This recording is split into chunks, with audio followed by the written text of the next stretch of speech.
वसुदेव सुतम देवम कंस चाणूरमर्दनम देवकी परमानंदम कृष्णम वंदे जगत गुरु। जय श्री कृष्ण। Welcome friends. इस वीडियो में मैं बात करूंगा रतन ज्योतिष की। रत्नों का क्या महत्व है, रतन से ग्रह दोष निवारण कैसे होता है। ग्रह दोष किसको कहते हैं? ग्रह दोष कहते हैं जन्म कुंडली के अंदर व्यक्ति का लग्नेश, सुखेश, भागेश, कर्मेश और पंचमेश, ये 5 भावों के स्वामी अच्छी स्थिति में होने ही चाहिए। अगर ये 5 भावों के स्वामी अच्छी स्थिति में नहीं है तो उसको ग्रह दोष माना जाएगा। ग्रह दोष शब्द से डरने की जरूरत नहीं है, ये केवल एक टर्मोलॉजी है, केवल एक वर्ड मात्र है। ग्रह दोष से कोई घबराने की जरूरत नहीं है। ग्रह दोष को माना जाए कि ये 5 ग्रह लग्नेश, सुखेश, भागेश, कर्मेश और पंचमेश अति आवश्यक है जीवन के लिए। ये 5 ग्रहों का तत्व जीवन के अंदर बहुत जरूरी है।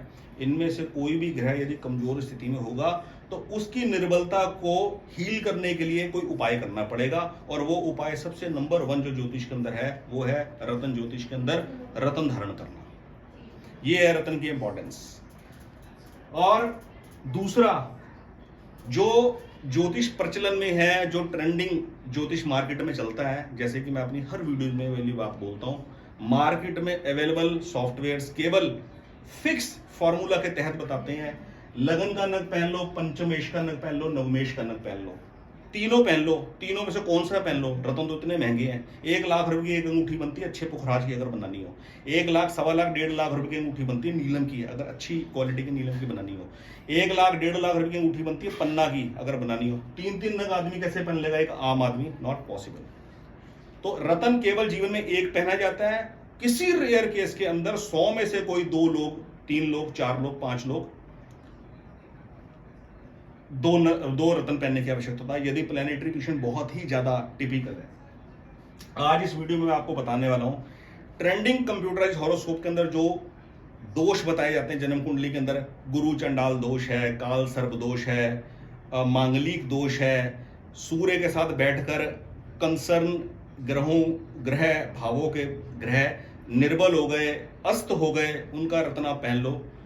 उन दोषों से आदमी डरा रहता है और जीवन में आने वाले ऑब्स्टेकल को उनसे लिंक करता है और रूट कॉज तक जा नहीं पाता। आज मैं आपको रूट कॉज में से, प्रॉब्लम की रूट कॉज में से एक और सूत्र आपको बताने जा रहा हूं। पिछली वीडियो में, 1-2 वीडियो पहले मैंने आपको लग्नेश के बारे में बताया था। लग्नेश की स्थिति यदि 6, 8, 12 में हो तो आदमी के काम के अंदर बाधा लगती है, आदमी को अपॉर्चुनिटीज कम मिलती है। वो सूत्र मैंने आपको बताया था, लग्नेश 6, 8, 12 तीनों में से किसी एक भाव में होगा तो कार्य में बाधा लगती है, अपॉर्चुनिटी कम मिलती है तो आदमी उसको निभा नहीं पाता। आज दूसरा सूत्र आपको बता रहा हूं, बड़ा यूनिक सूत्र है।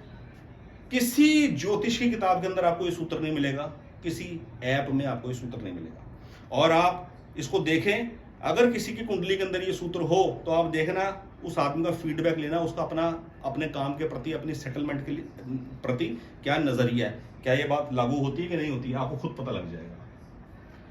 चौथे भाव का स्वामी सुख, सुखेश, ये लग्नेश है, ये सुखेश है।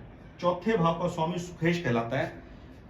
यदि सुखेश की स्थिति 6ठे भाव में हो, 8वें भाव में हो या 12वें भाव में हो तो ऐसा जातक अपने जीवन के अंदर मिले हुए सुख को ऐसे त्याग देता है जैसे क्या मैं एग्जांपल लूं, ऐसे सुख का त्याग कर देता है कि जैसे ना किसी ने खीर परोस के दी हो थाली के अंदर और वो आदमी कहता है नहीं मैं ये नहीं खाऊंगा, मैं सड़क के छोले भटूरे खाऊंगा। ठीक है, वो घर के बनी हुई साफ सुथरी मीठी खीर, मेवे के भरी हुई खीर नहीं खाऊंगा, इसमें कोई मजा नहीं है, कोई आनंद नहीं है। इसको त्याग कर साइलेंटली एक नए एफर्ट्स की तरफ निकल पड़ता है कि मैं रोड के वो बासे सड़े छोले भटूरे खाऊंगा। ये मैंने एग्जांपल देने के लिए इन शब्दों का इस्तेमाल किया, जब अपनी बात को केवल कन्वे करने के लिए। कहने का मतलब मिले हुए सुख की उसको कोई ऑब्जर्वेशन ही नहीं है। ऐसा प्रारब्ध का बोझ होता है दिमाग के ऊपर, मन के ऊपर, बुद्धि के ऊपर।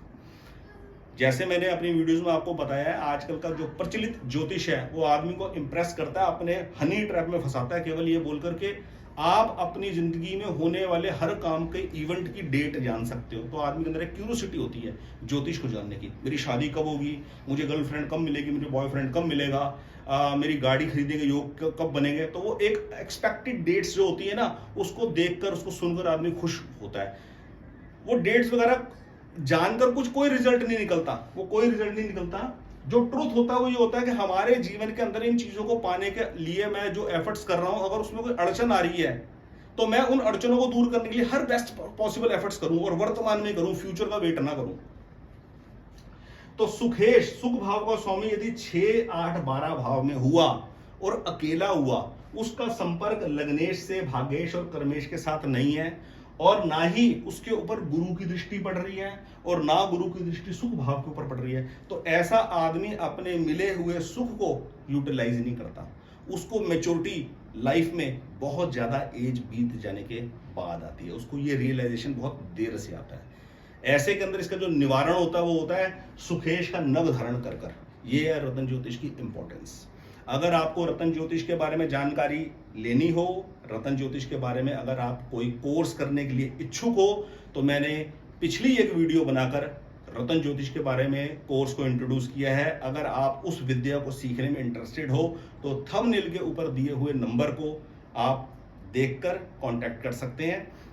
इस कोर्स के बारे में कंप्लीट जानकारी आपको व्हाट्सएप चैट के माध्यम से प्रोवाइड कर दी जाएगी। क्या क्लास का ड्यूरेशन होगा, क्या करिकुलम होगा और क्या फीस स्ट्रक्चर होगा। तो ये है ज्योतिष के सूत्र जो किसी ज्योतिष की किताब में उपलब्ध नहीं है। आप पहले इन सूत्रों को अपने सराउंडिंग कुछ लोगों की जन्म कुंडली के अंदर देखें, और जब आपका विश्वास बन जाए तब आप इसके बारे में कंसिडर कर सकते हैं, अगर आपका इंटरेस्ट हो। तो आज की इस वीडियो में फ्रेंड्स इतना ही। बहुत बहुत धन्यवाद। जय श्री कृष्ण।